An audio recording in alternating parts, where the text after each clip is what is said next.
In the last lecture, we saw how Socrates was given a challenge by Glaucon, and this challenge was a reiteration of what Glaucon believed Thrasymachus was originally saying in the first book of the Republic.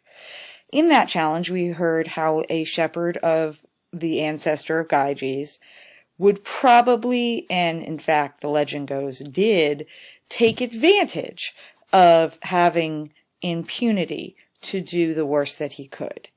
And this is a story we are now calling social contract, or a social contract theory. There are several social contract theories.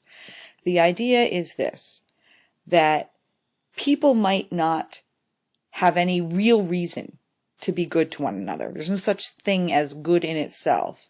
However, there are evils. There are things that are undesirable, things we want to avoid.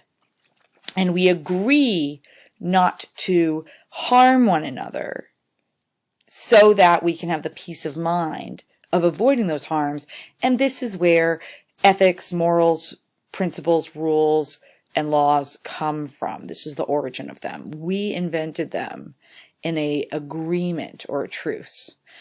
So justice on this view is a necessary evil. It's the best way to avoid harm. If you don't have a problem of avoiding harm, there's nothing in it for you. There's no reason that you would desire justice, as this legend is supposed to show. Now, this legend is just one legend, and it's an anecdote. When something's anecdotal, it's usually not very impressive evidence. Sure, it might suggest a truth, but it's certainly not going to prove a truth. And Socrates' interlocutors want a little bit more proof. So Glaucon continues. Glaucon says, okay, fine. So this guy, when he no longer had to avoid evil, decided to do evil, and justice just didn't apply to him. Well, let's think about what it would be to be a truly just person, or a truly unjust person. The first example, the Ring of Gyges, suggests that justice is an instrumental good. It's a good for those of us who are afraid of suffering evils, not anybody else. It's not good in itself. It's not desirable itself. That was the good of the first type. And recall, Socrates has to argue that justice is of the third type, meaning it's both instrumental and intrinsically good. So why should we believe that justice is intrinsically good or good in itself? We must imagine a time when the consequences are not good, and we will see how justice is intrinsically good. This is the idea of this thought experiment.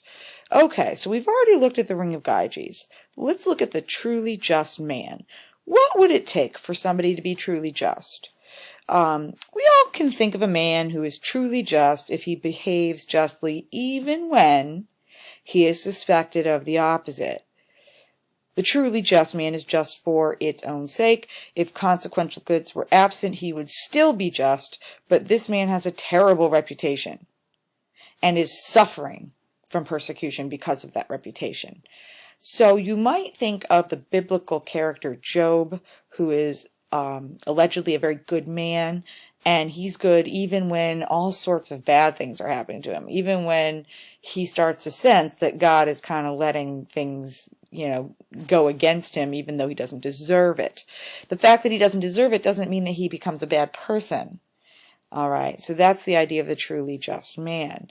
Similarly, not to get too biblical, but the idea of Jesus being persecuted because he had a bad reputation at the time, because people misunderstood his message, is another truly just man, one who doesn't do harm to others, even though that person might have plenty of motive. The motive doesn't occur to them. Now, the truly unjust man, interesting enough, is not just a man who is a bad person and a man who gets away with bad things, but he's also believed to be good. This is important because it's supposed to show that not only is he a rotten scoundrel, he's really good at being a rotten scoundrel. He can exercise his vice with ease and impunity, much like how the ancestor of Glaucon, the ancestor of Gyges did. So now that we have these two men in mind, we can imagine a man who's a very good person, always trying to do good for others, always having the right ideas at heart, and simply never being without punishment. And then we have this other person who is just a terrible, rotten scoundrel, always doing bad things, and people love him for it. They don't even see how bad it is. Basically, they assist him in harming them. They actually assist him in doing things that they don't realize are going to be bad for them. Okay? And what we are asked now is a totally different question. There's a little bit of a bait and switch. There's a little bit of a subject change. Glaucon says, now how can we honestly say that the first man is happier than the second? Now you'll recall that the beginning of this entire exchange was about justice being good in itself. We didn't ask anything at all about whether happiness and justice go together. But this is implied. And as we read the rest of the book, and I hope that you do someday, it's a terrific book.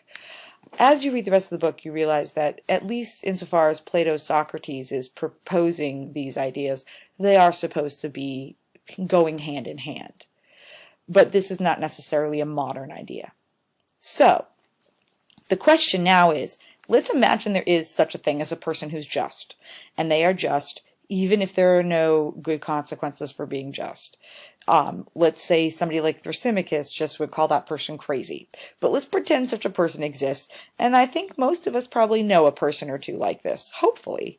And unfortunately, we all know a person or two like the truly unjust person. Somebody who will take advantage any chance they get, and they get a lot of chances for whatever reason. So now the question is, how can we honestly say that there's anything good about the first man's life? The first man lives justly. The first man is inherently just. And the first man does not have any ulterior motive for being just. And by ulterior motive, I mean there are no good consequences, no benefits, no perks, nothing he is seeking beyond just simply being just. And we are to look at that person and say, well, is that good in itself? Because according to Socrates, justice is the third type of good. The third type of good is the conjunction of the first two. The first one nobody disputes. It's the second one, that justice is intrinsically valuable all by itself. Now we've got an example of somebody who is doing what we believe to be just things, and this person is not benefiting from the typical consequences that justice brings. And what's the good that we see? According to Glaucon, nothing. This person is miserable. This is the worst possible life you can imagine. The injustice that this just man is suffering is intolerable. And Glaucon is going to say, most people are going to say, look, that makes it not worth it. If I were this person, I wouldn't be just anymore. Right? And the truly unjust man has every reason to continue being unjust. And so the question now is, how can we honestly say that the first man is happier? And Socrates is going to actually just stamp his heel, dig it in. He's going to say, the just man is a happy man, even when on the rack. Now, for those of you who don't know, the rack is that awful torture device where a person is stretched and stretched until they're literally pulled limb from limb and they die. So it's a pretty bold statement for Socrates to call such a person happy. But Socrates is going to argue, and he's going to argue for the remaining 8 books of this dialogue, that if you're a good person, you're happy, regardless of other good consequences that come with it. It's just typical that other good consequences come. But if they don't, that doesn't change the fact that you're happy. And unfortunately, from what you're reading in book 2, you're not going to get enough of an answer. And I can't summarize 8 books in this one lecture. So I encourage you, please read the Republic on your own and decide for yourself whether Socrates has convincingly argued that justice is both intrinsically and instrumentally good.